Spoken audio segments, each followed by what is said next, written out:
তো তোমরা ভাবছো ভাগ্নের আমি রেডি সেডি হয়ে কোথায় যাচ্ছি? তোমাদের সাথে তো বিয়ে বাড়ির আগের ব্লগগুলো শেয়ার করেছি, কিন্তু বউ হাতে ব্লগটা শেয়ারই করা হয়নি। আমার জামাইবাবু আর সুমদা বা সমস্ত বেবি নানগুলোকে ছেঁকে রেডি করে দিয়েছে। 10টা টিফিনে ছিল বেবি নান, ছোলা ভাটারা, মিষ্টি আর চিলি চিকেন। দুপুরে হবে গরম গরম বিরিয়ানি। আর এইদিকে দেখো আমার সুমদা বা তো রান্নাতে একদমই পারদর্শী। তো এবার হয়তো তোমরা বলবে যে বিয়ে বাড়ি হচ্ছে, প্যান্ডেল কোথায়? আমাদের এখানে প্যান্ডেল করা হয়নি, তবে বিয়ে বাড়িটা ছোটর মধ্যে হচ্ছে, কিন্তু যতটাই হচ্ছে বিশাল ইন্টারেস্টিং আর অনেকটা এনজয় করেছি।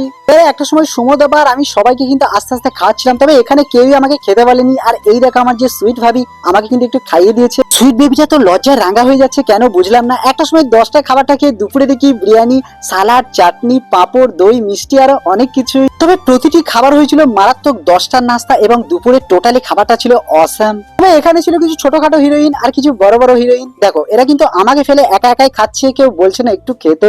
কালো সালোয়ার কামিজ পরে এটা হচ্ছে আমার সুইট ভাগ্নি, যে খাবার থেকে একটু বেশি হাসছিল। একটা সময় দুপুরে লাঞ্চ করে আমি মিনি ব্লগ কমপ্লিট করলাম।